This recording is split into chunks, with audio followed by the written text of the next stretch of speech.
está disponível na página da comissão em destaque. Cópias para os deputados estão sendo providenciadas. Portanto, no visor de vocês já está disponível a cópia da defesa. Obrigado. Por que terá feito, então, o senhor presidente a juntada dessa delação se contraria a sua própria decisão anterior? Trata-se do desvio de poder em continuidade. Desde que foi apresentada a denúncia, vários especialistas e juristas do Brasil inteiro firmaram pareceres voluntariamente, dizendo que não há base para esse impeachment, que esses fatos alegados são frágeis. Então era necessário criar-se uma comoção, mesmo que desvirtuadora desse processo, para que o desvio de poder de Sua Excelência, o presidente da Casa, tivesse continuidade. Ora, esta situação, efetivamente, de juntada de uma delação premiada, que contraria a própria delimitação do objeto feita pelo presidente, mostra que o desvio de poder teve no início e permanece. Jamais poderia o senhor presidente da Casa, dentro das suas próprias premissas, ter mandado juntar essa delação. Ao fazê-lo, demonstrou que continua incidindo em desvio de poder. E, ao fazê-lo, criou uma ilegalidade insuplantável nesse processo. Nobres senhores parlamentares desta comissão levantaram esta questão de ordem. Efetivamente, se entendeu que esta delação não pode ser considerada, mas, data máxima venia, senhor presidente, se deixou ela entranhada nos autos, permitindo a apreciação e, portanto, desvirtuando e desfigurando legalmente o objeto desse processo de impeachment. Nesse ponto, com todas as venas, senhor presidente, vai aqui a discordância da defesa com a decisão que, a nosso juízo, Vossa Excelência tomou e que anula esse processo. Vossa Excelência diz textualmente, ao decidir essa matéria: de qualquer forma, gostaria de lembrar Vossas Excelências que, mesmo desconsiderado como parte integrante da denúncia, o citado documento é de conhecimento público. Dito isto, não há como esta presidência impedir a influência dele sobre a formação de juízo individual de cada parlamentar desta comissão e desta Casa. E sendo nós todos condicionalmente livres em opiniões, palavras e votos, é da mesma forma impossível para esta presidência impedir que os fatos neles contidos sejam enunciados no discurso de Vossa Excelência. Senhor presidente, esta comissão só trata dos dois fatos. Não pode haver discursos, manifestações, avaliações que refujam os dois fatos. São os dois fatos que podem legitimar a configuração de crime de responsabilidade. Se houver outro processo de impeachment, é outra questão. Aqui são só estes. Então, esta comissão não pode tratar desse problema, não pode debater. A simples presença deste documento entranhado nos autos é fator de nulidade insuplantável desse processo. Insuplantável. O simples fato de os senhores deputados terem feito referência a ele anula o processo.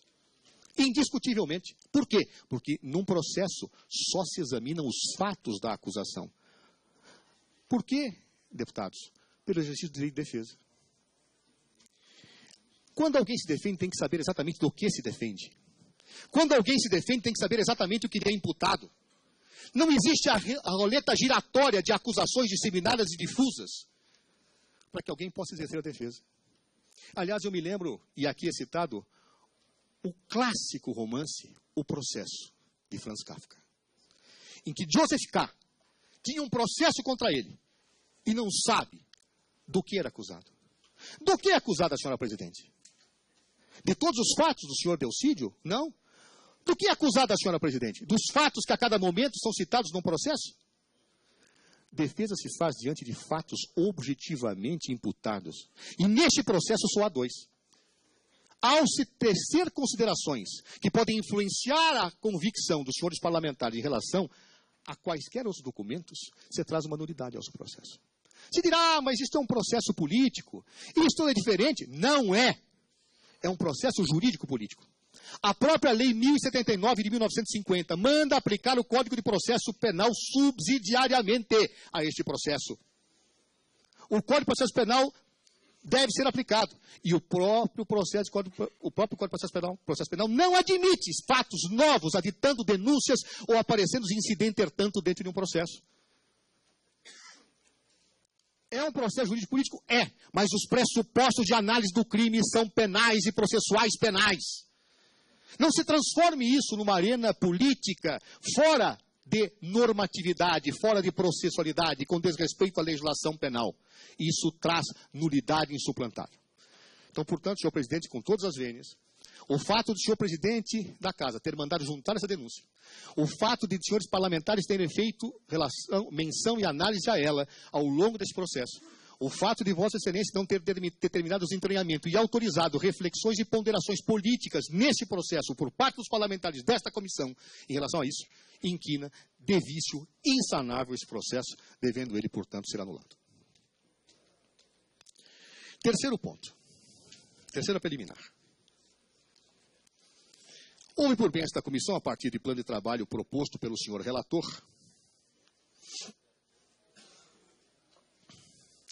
por realizar uma etapa procedimental em que seriam ouvidos os autores da denúncia, para melhor esclarecer. Quero observar que, em ação de descumprimento de preceito fundamental proposta pelo Partido Comunista do Brasil, o rito de impeachment foi rigorosamente tratado pelo Supremo Tribunal Federal.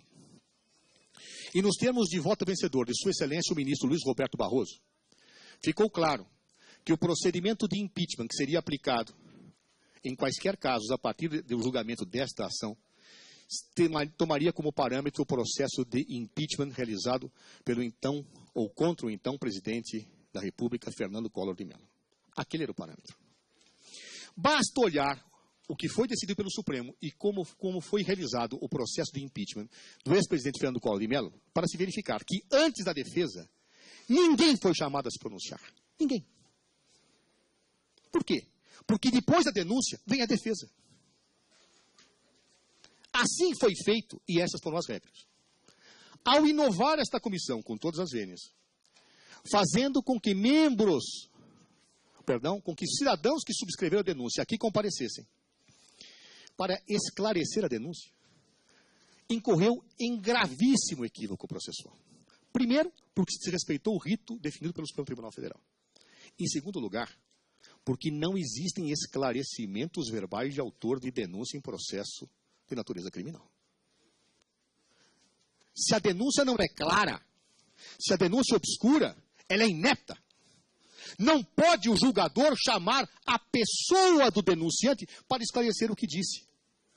Até porque isto é uma ofensa ao direito de defesa. Não pode o denunciante aduzir fatos, fazer colocações em agregação à denúncia para esclarecê-la.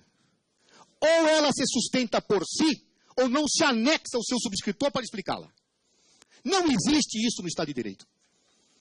É inaceitável e caracteriza ofensa aberta e escancarada ao princípio do devido processo legal e às normas aplicáveis de acordo com a Lei 1079 de 50 ao processo de impeachment. Ao aqui virem mais, os cidadãos que denunciaram fizeram considerações estranhas ao objeto do processo. Falaram de toda a denúncia e não apenas daquilo que estava sendo discutido. Falaram de inúmeros fatos que haviam sido rejeitados pelo presidente.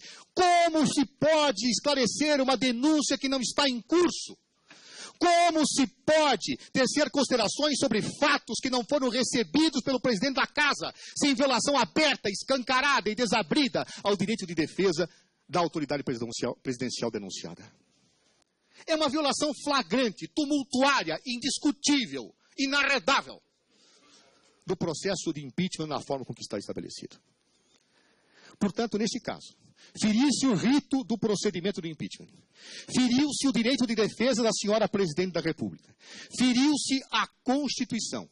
E, portanto, o processo se impõe como nulo de pleno direito. Por ofensa objetiva à Constituição, por ofensa aos direitos subjetivos da senhora Presidente da República e por se ter trazido autores in personam para aclarar uma denúncia, que já devia estar clara, ou para trazer elementos que efetivamente não poderiam ser aqui apresentados. Finalmente, última preliminar, para que possa adentrar o mérito, senhor presidente, quero dizer que a defesa da senhora Presidente não foi intimada para comparecer a esses atos processuais. Para a lisura de um processo e para o exercício do direito à ampla defesa, a defesa deve ser intimada para a presença em todos os atos. Não basta a cientificação inicial da abertura do procedimento. A jurisprudência é clara. A defesa não foi intimada para que comparecer. Se o fosse, teria levantado a objeção à realização desta etapa, que alguns deputados levantaram e tiveram a questão de ordem deferida. Se a defesa tivesse sido chamada, teria apresentado suas razões e talvez evitado essa nulidade. Ou então, se concordasse com aquilo, poderia ter apresentado quesitos. poderia ter apresentado questões. Não foi intimada. Portanto, há, pela ausência de intimação da defesa, senhora presidente, uma clara e indiscutível ofensa ao direito constitucional da sua ampla defesa. Estas são as preliminares, senhor presidente. Passo agora ao mérito.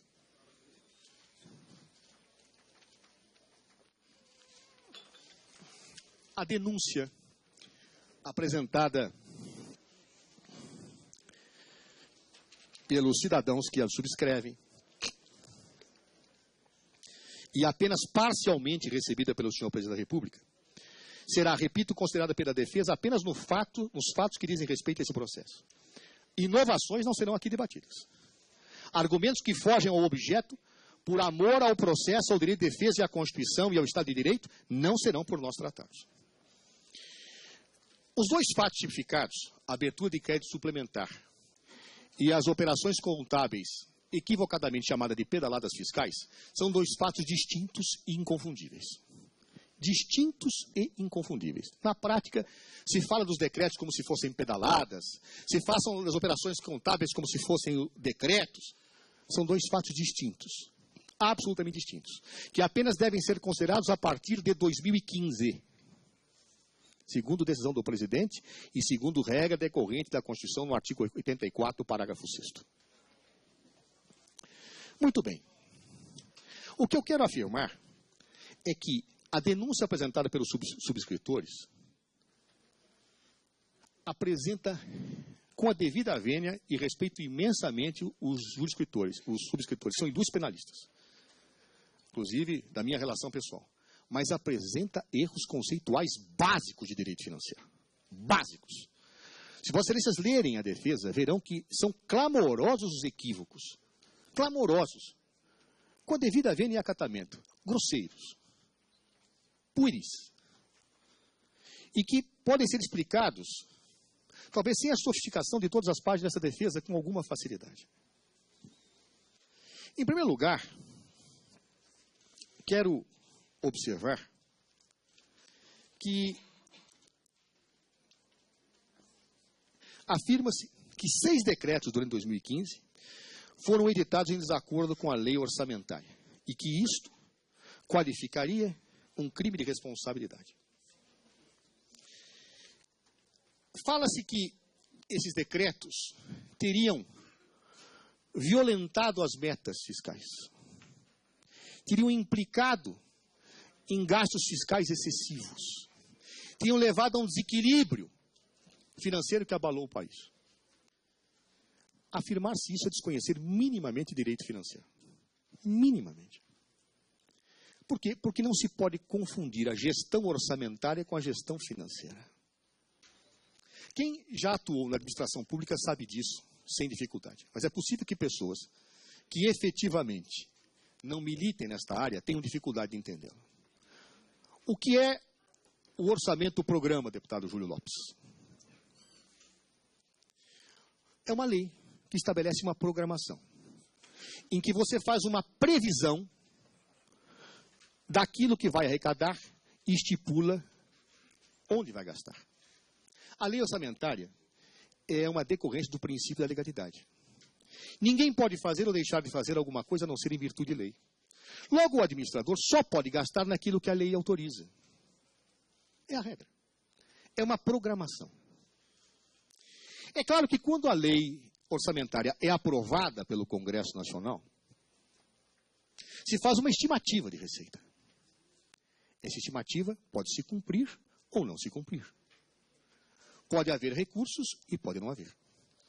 Foi por isso que a Lei de Responsabilidade Fiscal criou instrumentos que garantem o controle financeiro a despeito da programação orçamentária. Isso se processa através do chamado contingenciamento. O que é o contingenciamento? Muitas vezes eu tenho uma previsão de recurso. Muitas vezes eu tenho uma previsão de que um recurso entre. Mas o recurso pode não entrar. A receita pode estar superestimada. Então, se autoriza a possibilidade de edição de um ato administrativo que limite o gasto a despeito da possibilidade orçamentária. É isto com a devida vênia o que dizem todos os especialistas de direito financeiro e a própria lei de responsabilidade fiscal, o deputado Júlio Lopes. O que é o contingenciamento? É a limitação de gasto que, em tese, está admitido no orçamento. É por isso que, às vezes, se faz essa confusão, e é comum se fazer na imprensa. Ah, você não gastou tudo aquilo que devia no teu orçamento. Eu não podia. Por que não podia? Porque estava contingenciado, porque havia um decreto que limitava. E por que o decreto limitava? O decreto limitava porque não tinha recurso para fazê-lo. Tem orçamento, mas não tem financeiro. Tem orçamento, mas não tem possibilidade de gastar. Tem orçamento, ou seja, autorização legal para gasto, mas não tem efetivamente como desembolsar. Isso é de uma obviedade cristalina. Muito bem. É óbvio que quando eu falo em créditos suplementares, eu não estou falando em gestão financeira, estou falando em gestão orçamentária.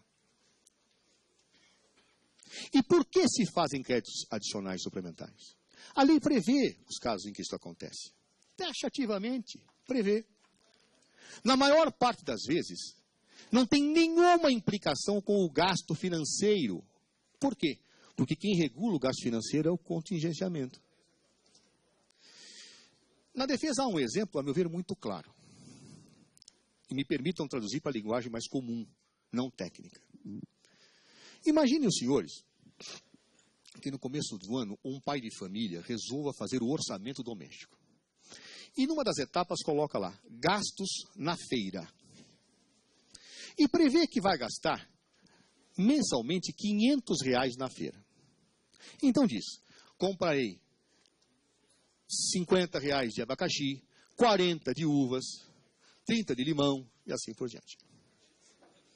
Ocorre que ao longo da sua jornada, os seus ganhos caem. Caem. Ele passa, ou ele perde o emprego, ou a comissão que recebia caiu, e ele passa a não ter financeiro que pudesse honrar com aquilo que o orçamento prevê. O que ele faz? Segura o gasto. Na lista dele estava previsto que ele poderia gastar, mas ele não tem dinheiro. Ele segura. Esse segurar é exatamente o contingenciamento. Muito bem. Mas pode acontecer que naquela listinha necessidades novas ocorram. Um membro da sua família, por exemplo, talvez tenha se enjoado de comer tal fruta e queira outra. Então chega o pai de família e fala, pai, será que ao invés de eu comprar R$30 de uva, eu podia comprar de 50 de mamão, tirando os 20 da uva e passando para o mamão que só tem 30? O pai fala, perfeito, eu não vou gastar mais, eu não tenho financeiro, eu não vou gastar mais, então o que ele faz? Baixa uma alteração, ou faz uma alteração da lista. O crédito suplementar é a alteração da lista sem que implique em gasto a mais. Por quê? Porque o gasto é controlado pelo contingenciamento. É o que diz a lei de responsabilidade fiscal. O crédito suplementar, ele apenas altera a disponibilidade do gasto. Por quê? Porque o financeiro é controlado por um decreto. O que chama a atenção aqui, senhores deputados, é que se é assim, há que se entender que meta fiscal não tem nada a ver com orçamentário. Meta fiscal tem a ver com o que é efetivamente gasto. E, portanto, o crédito suplementar não guarda a menor pertinência com os gastos, que são controlados pelo decreto de contingenciamento. Ora, é tão curioso isso, que a defesa demonstra com absoluta clareza que, mesmo havendo créditos suplementares, o contingenciamento foi aumentado, justamente para que não houvesse o gasto indevido e as metas fiscais efetivamente estivessem plenamente adequadas àquilo que se estipula. Portanto, há aqui um erro de princípio clamoroso. Clamoroso. Os créditos adicionais suplementares não interferem, não guardam nenhuma pertinência lógica com gastos efetivamente feitos. Créditos adicionais suplementares têm a ver com programação, tem a ver com orçamento, não tem absolutamente nada a ver com gastos efetivados, com a execução orçamentária, com o disponibilizado. Isso é controlado pelo empenho. Isso é controlado pelo contingenciamento. Basta apenas ler a lei de responsabilidade fiscal para que se tenha isso como exato. Aliás, isso não acontece só no governo federal. Isso não acontece só no governo federal. Se os senhores olharem vários outros estados, é assim que se verifica.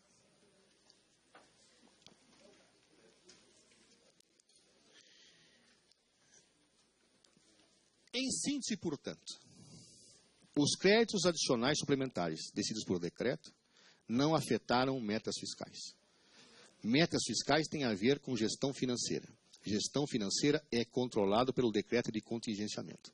E a simples alteração de um crédito suplementar não implica em ofensa a nenhuma meta fiscal estabelecida.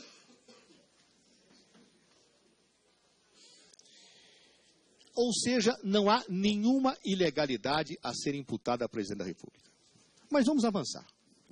Vamos imaginar, como diz o deputado Júlio Lopes, que lê atentamente o direito financeiro, peço apenas que identifique as páginas corretas para que possamos debatê-las. Vamos imaginar que houvesse ilegalidade, deputado Júlio Lopes. Vamos imaginar que Vossa Excelência tivesse razão. Vamos imaginar. Um crime de responsabilidade só se configura quando há ação dolosa. Nós já vimos isso. Muito bem. Houve ação dolosa da presidente da República, no caso? Sabem os senhores quantos técnicos e órgãos técnicos intervêm? Sabem os senhores quantos órgãos técnicos intervêm para que um decreto como esse seja expedido? Mais de 20 órgãos técnicos, a defesa demonstra isso. Mais de 20 órgãos técnicos. Desafio a quaisquer dos senhores parlamentares a olharem os anexos desses decretos. São rubricas técnicas, trabalhadas, todas exigem parecer técnico econômico e parecer jurídico. Todas foram respaldadas por pareceres jurídicos dos diferentes órgãos técnicos da administração federal.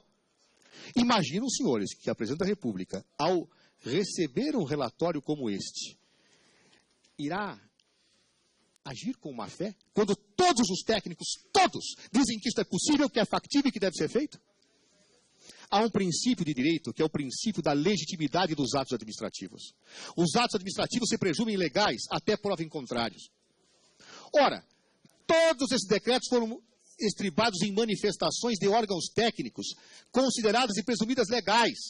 Imaginasse que Sua Excelência, Presidente da República, tivesse uma ação dolosa ao baixar esses decretos, quando a própria AGU, quando o Ministério do Planejamento e seus órgãos técnicos, formados por pessoal competente e de carreira, firmou esses estudos de alto detalhamento, seria um verdadeiro absurdo. Aliás, chama atenção uma questão. Os créditos suplementares que foram baixados, embora os autores da denúncia pareçam confundir, não são firmados só para o Executivo e a pedido do Executivo. Não são firmados. Os outros poderes também pedem. E é por decreto que se baixa. Um dos decretos que está aqui colocado foi pedido pelo Poder Judiciário, pela Justiça do Trabalho. Incorreu o presidente do Superior Tribunal do Trabalho, do TST. Em crime também? Ao pedir a adequação, incorreu em crime? Quero lembrar que o próprio TCU também pede. E vai se dizer que a presidente da República é culpada por isso? Quando um outro poder pede, quando técnicos atestam do outro poder que isso deve ser feito, quando técnicos do Executivo também afirmam que isso é factível, onde está o dolo? Onde está a má-fé? Portanto, mesmo que houvesse ilegalidade na expedição dos decretos suplementares, parece indubidoso que dolo da chefia executiva não há. Aliás, a jurisprudência é absolutamente tranquila no Brasil, ao dizer que o chefe de executivo, que se baseia em pareceres técnicos dos órgãos competentes, não age com má fé, mesmo que porventura ilegalidade possa ser imputada ao seu comportamento. Se crime de responsabilidade, como visto pela Constituição e pela lei, exige dolo, esse simples fato descaracteriza abertamente a ocorrência desse delito. Ainda gostaria de observar, no plano da descaracterização do dolo presidencial, nesses decretos, algo importante. Não há ilicitude. Não se pode confundir gestão financeira com gestão orçamentária. Mas há de argumentando tanto. Imaginemos que houvesse. Durante 15 anos, Desde a entrada em vigor da Lei de Responsabilidade Fiscal, o Tribunal de Contas da União e os Tribunais de Contas dos Estados admitiram essa prática. 15 anos. Todos os estados executaram. E, portanto, se essa casa decidir pelo impeachment da Presidente da República, haverá processo de impeachment em todo o país, de governadores e prefeitos. Saibam disso. Todos praticam a mesma coisa. Todos. Por quê? Porque as Cortes de Contas sempre aceitaram isso. Houve um momento em que, em 2014, todavia, o Tribunal de Contas da União decidiu o oposto. Mudou sua jurisprudência. E, curiosamente, com a devida vênia, se passou a discutir se o Presidente da República, mesmo tendo praticado atos antes da mudança jurisprudencial, deveria ser penalizado por isso. Existe punição retroativa? Se eu proíbo a partir de agora um comportamento, quem realizou o ato quando o comportamento era admitido deve ser punido. Se eu puno a partir de agora que as pessoas bebam água, quem bebeu água ontem deve ser penalizado? A partir do momento em que o Tribunal de Contas da União modificou o seu entendimento e que houve um trânsito julgado do seu acórdão, o Executivo não baixou mais esses decretos. Quer-se então penalizar retroativamente por má-fé a presidenta, quando ela editou atos na afirmação de uma jurisprudência que autorizava que eu fizesse? Irá se punir todos os governadores e prefeitos do Brasil inteiro por terem feito isso, por uma mudança de jurisprudência? Aliás, deputado Júlio Lopes, a ser punido é o governador Geraldo Alckmin. Ele baixou decretos suplementares e desrespeitou a meta fiscal. Está aqui na nossa defesa. É correto que haja impeachment contra o governador Geraldo Alckmin? Não. Não. Porque não há ilegalidade. A mesma situação que atinge a Presidente da República atinge vários governadores. Nós temos aqui um mapa de todos os estados atingidos. A entender o Congresso Nacional que essa situação qualifica crime de responsabilidade, todos devem submeter a processo de impeachment sem exceção. Uma verdadeira violência constitucional quando se entendia que isso era factível há 15 anos. Fere-se o princípio da previsibilidade jurídica. Fere-se a segurança das instituições. Criam-se teses para justificarem fatos a partir de uma concepção política. Não pode o país conviver com tal situação de imprevisibilidade na gestão governamental. É inaceitável. Ao defender a presidenta Dilma Rousseff, defendo, portanto, todos os senhores governadores e todos os senhores prefeitos que, de acordo com a lei, de acordo com a jurisprudência, agiram desta mesma forma. É inaceitável que sejam responsabilizados politicamente quando entendiam, sem má fé, que estavam a cumprir a lei.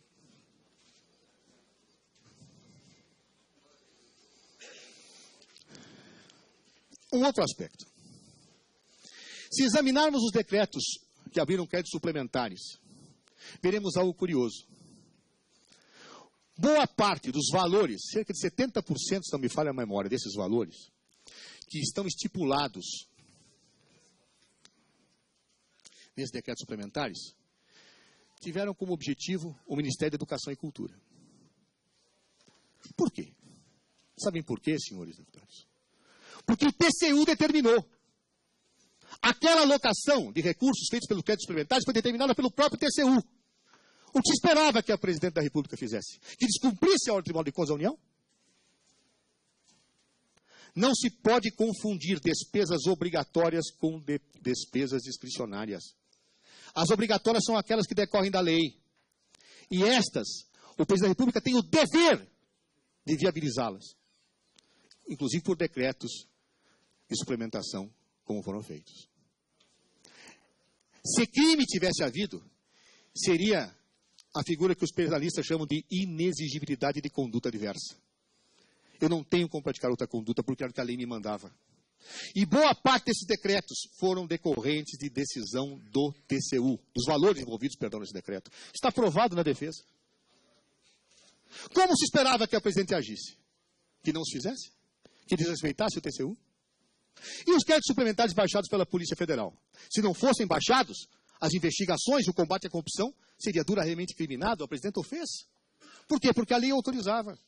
A possibilidade de abrir créditos adicionais suplementares, ou créditos suplementares, pode ser feitos por lei ou por decreto. Mas que sejam feitos por decreto, tem que estar aprovada a lei orçamentária, e a lei orçamentária aprovada por esse Congresso autorizou que assim fizesse. Onde está o ilícito? Onde está a má-fé? Não há. E se não há ilícito, se não há má-fé, se há inexigibilidade de conduta diversa, não há crime. Não há crime de responsabilidade. Não há o pressuposto jurídico para a abertura de um processo de impeachment.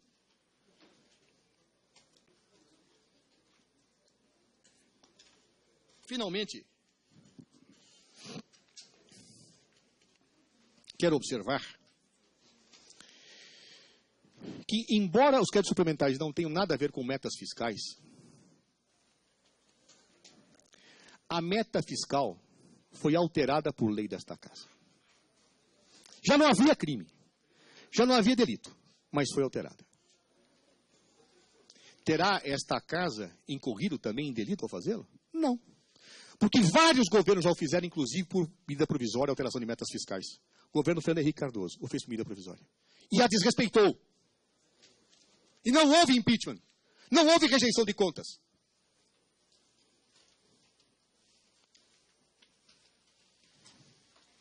Neste caso, a lei foi alterada. A meta foi cumprida. E os decretos não têm nada a ver com isso. Há crime. 2 pesos e 2 medidas numa democracia, no Estado de Direito? Se altera metas e não se cumpre, não há problema. Baixa os decretos que não têm nada a ver com as metas, se altera a lei, há problema.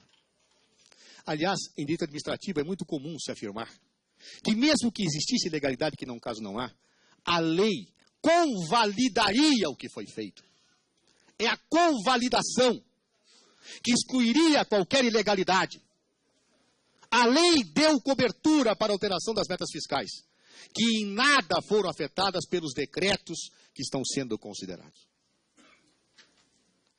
Portanto, senhor presidente, me valendo exclusivamente dos decretos, dos 6 decretos de 2015, que sequer ainda foram apreciados pelo TCU, que estão sob análise, que o plenário não apreciou, onde nada foi considerado, se pretende a configuração de um crime de responsabilidade não investigado, não apurado, não decidido, em que não há dolo, em que não há ilicitude, em que existe inexigibilidade de conduta diversa, em que se cumpriu apenas o que a lei determinava. Passo então ao segundo ponto do mérito. As chamadas impropriamente pedaladas fiscais.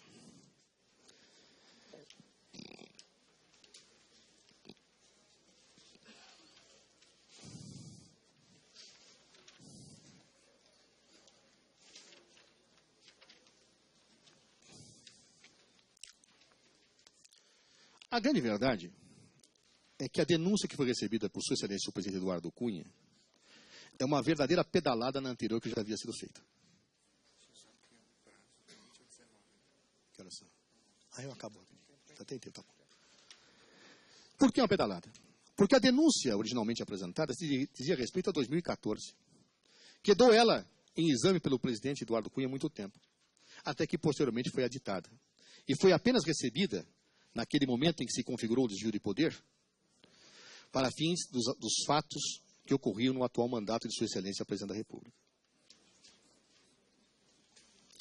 Muito bem. Logo, o que está em consideração é exclusivamente as operações de crédito, as chamadas pedaladas fiscais, praticadas no ano de 2015.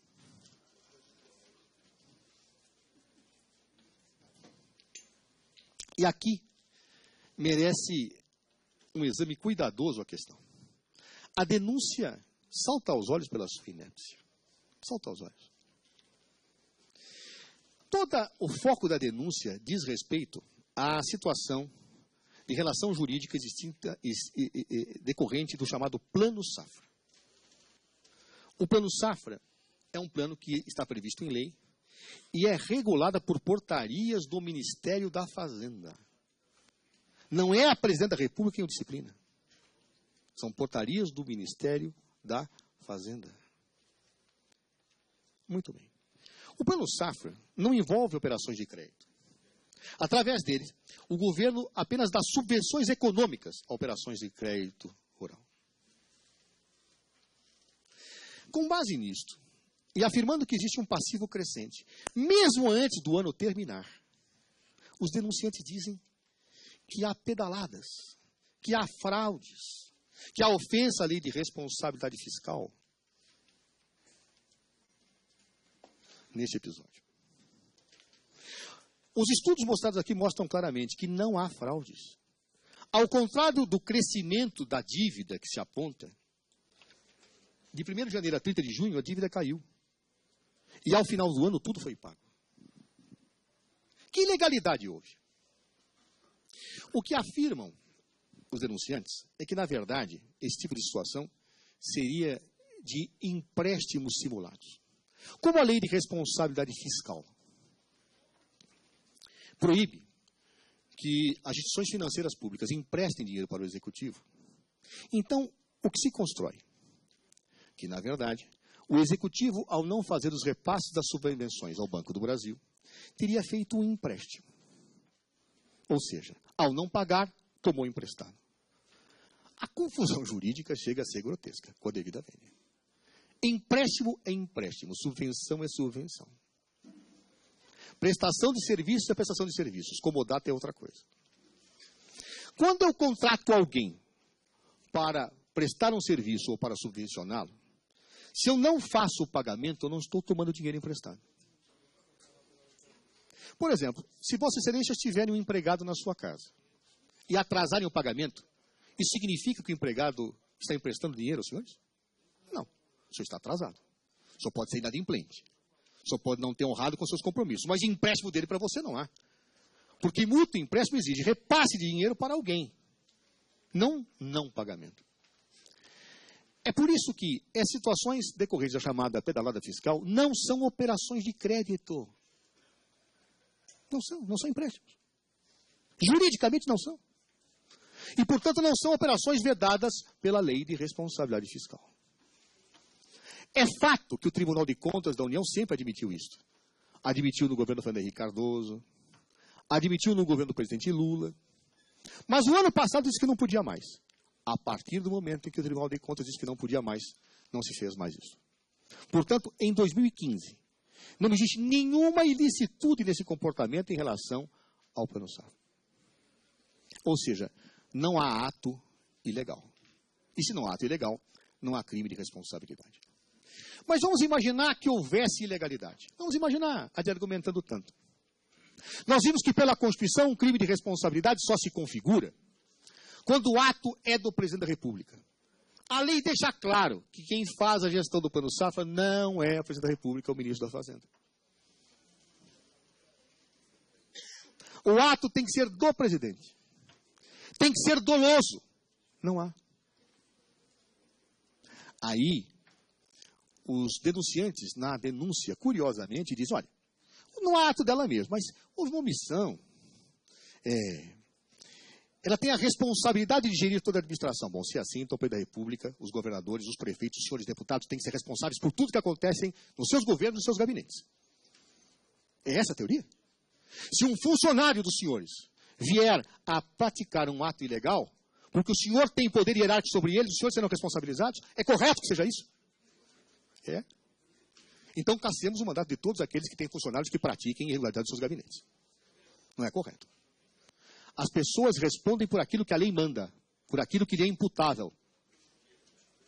O fato de alguém ter um poder de supervisionar a administração não lhes coloca na condição de ter praticado um crime. Senão, pais seriam responsáveis por crimes praticados por seus filhos. Senão, se responderia pessoalmente por atos praticados por pessoas sem que se tivesse má fé, apenas porque estavam trabalhando sob sua tutela, guarda e supervisão. Não existe crime de responsabilidade que não decorra de ato imputável diretamente ao presidente da República. E neste caso, não há este ato. No caso do Plano Safra, das chamadas situações de aludido empréstimo, não existe esta situação. E também aqui, repita-se, houve uma alteração da jurisprudência. Também aqui houve uma alteração jurisprudencial. Deverá a senhora Presidente da República responder por atos anteriores à mudança da jurisprudência do tribunal? É correto? É jurídico? Parece evidente que não.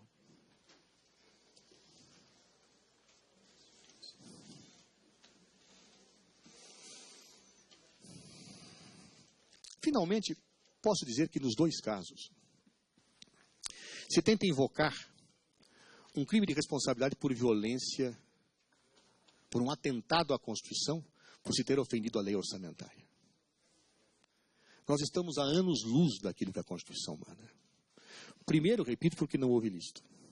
Segundo, porque tivesse havido ilícito, teria havido ilícito em tese contra a lei de responsabilidade fiscal nos dois casos.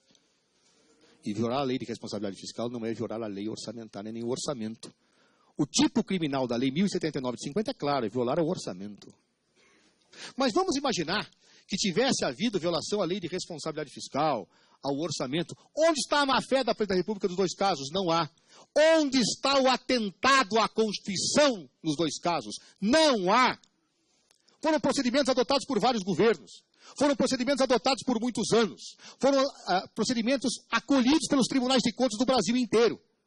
Subitamente muda-se de posição e se quer aplicar uma sanção retroativa. Que atentado à Constituição há? Que má-fé há? Que ofensa a princípio básico e sistêmico que autorize uma medida violência como impeachment existe? O impeachment, eu disse no início da exposição e meu tempo já se acaba, só existe em casos extremos de ofender os alicerces do sistema. Neste caso, estas práticas foram aceitas no Brasil por décadas. Nestes casos, as Cortes de Contas aceitavam esta situação sem reprimi-las. Nestes casos, houve uma mudança de orientação e se quer aplicar retroativamente a tipificação de um crime, como se ele existisse antes da mudança jurisprudencial nos dois casos, o que não existe.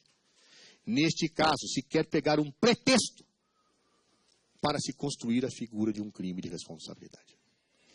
A denúncia, portanto, os senhores parlamentares, é absolutamente, manifestamente, improcedente. E diante disso, quero aqui voltar ao início. E quero dizer, senhores nobres deputados, e peço que leiam com atenção essa peça, ela é extensa, mas ela é elucidadora, ela é demolidora. Demolidora dos argumentos da denúncia. Peço que leiam, sem preconceito. Sem preconceito. Sem posições prévias. Está em jogo a democracia no Brasil. Está em jogo o Estado de Direito. Está em jogo o respeito democrático de uma presidente legitimamente eleita. Quem dela não gosta, terá um momento nas urnas de manifestar sua opinião. Mas não através de rupturas constitucionais que se manifesta essa opinião. É, portanto, que digo aos senhores e às senhoras que, neste caso, por inexistir crime de responsabilidade configurado, que, neste caso, por não existir ato ilícito atribuível à Presidência da República, por não existir ato doloso em nenhuma das duas situações, um processo de impeachment equivaleria ao rasgar da Constituição Federal de 1988, se fosse acolhido. Seria, se me permite a licença, senhor presidente, e a força das palavras, seria um golpe. Um golpe, não porque o impeachment não está previsto na Constituição, porque está, mas um golpe porque este impeachment, com base nesses fatos, golpeia a Constituição, atinge a institucionalidade e afronta o princípio básico do Estado de Direito. O Brasil não pode conviver com rompimentos institucionais. Um novo governo não pode nascer com esta pecha de ilegitimidade, seja ele qual for, e sejam quais forem os homens que vierem a compô-lo. E é necessário, portanto, que todos nós, que juramos cumprir a Constituição, juramos honrá-la e respeitá-la, a defendamos nos seus pressupostos básicos. Este processo de impeachment, em primeiro lugar, é nulo de pleno direito. Foi realizado em desconformidade com a Constituição. Está sendo realizado em desconformidade com a Constituição. E hoje mesmo, eu lia nos jornais, que Sua Excelência, o Presidente da Casa, pretende construir um processo de votação em plenário que favoreça a aprovação do impeachment. Isso é a materialização do desvio de poder. Isso é a confirmação da ilegalidade. Isso é a confirmação de que não existe base para um processo de impeachment. E mais, que não se force uma retórica jurídica quando os fatos não se combinam ao texto constitucional.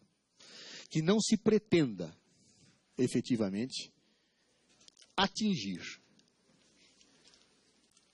os direitos e garantias de uma democracia por uma mera situação de disputa política que, obviamente, pode ser absorvida nos marcos institucionais existentes, mas jamais o será se houver violência. Cito apenas algumas frases que servem como corolário daquilo que disse, antes que possa apresentar os pedidos a esta comissão. O primeiro deles vem de um ilustre parlamentar falecido, ex-ministro da Suprema Corte do Brasil, Paulo Brossart. É a frase de abertura do nosso pedido, da nossa defesa. Ele diz: o fato de ser impeachment um processo político não significa que ele deva ou possa marchar à margem da lei. Este processo foi instaurado, marcha contra a lei e não tem os pressupostos legais para a sua admissibilidade.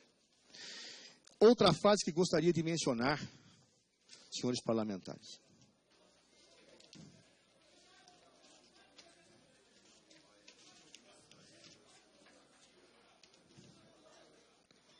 Outra frase que gostaria de mencionar, senhores parlamentares, se assim me é permitido. É uma frase que talvez seja uma avaliação definitiva sobre o que seja um Estado constitucional. Vem de Thomas Paine e serve para qualquer tentativa de constituir um novo governo a despeito da Constituição que nos rege. Dizia Thomas Paine: um governo sem Constituição é um poder sem direito. Caso um novo governo nasça de um processo de impeachment, com um golpe à Constituição Federal de 1988, ele não terá direito. Pode ter poder enquanto ele durar, mas não terá direito. Não terá estabilidade. Não terá condições democráticas de reunir as energias necessárias para que o país possa, em conjunto, sair da crise. É, portanto, nesse sentido que proponho, em primeiro lugar, a aceitação das preliminares invocadas, para que seja anulado esse processo ab início, porque contrariador da Constituição e das nossas leis. Proponho que sejam rejeitadas as denúncias, porque ineptas, e porque não encontram amparo na Constituição por não existirem crimes de responsabilidade passíveis de serem imputados à Presidenta da República por tudo aquilo que foi exposto. Os requerimentos são afirmados textualmente na defesa. Se pede anulação, se pede reabertura de prazos, se pede a improcedência. Peço, portanto, que Vossas Excelências, uma vez que meu tempo se esvai, que considerem, acima de tudo, o honroso dever que todos os senhores receberam, e que eu também recebi quando pertencia a esse parlamento, de honrar a democracia, de honrar o Estado de Direito, independentemente das nossas convicções políticas e ideológicas. Que façamos do país o país que vem sendo desde a Constituição de 1988. Um país que disputa, um país que diverge, mas um país que respeita as suas instituições. Honremos com a nossa Constituição. Honremos com o Estado de Direito. Essa é a nossa missão. Não se admite, nos tempos atuais, no nosso país, depois de tantos anos da ditadura militar de 1964, um golpe à Constituição. Isso não será admitido. A história nos observa. O mundo nos observa. E, portanto, nenhum de nós, jamais, por maior que sejam suas visões e raivas atinentes à atual governante, tem o direito de romper com a ordem institucional estabelecida num verdadeiro Estado democrático de direito, que pertence a todos os brasileiros e todas as brasileiras. Eu gostaria de agradecer, eu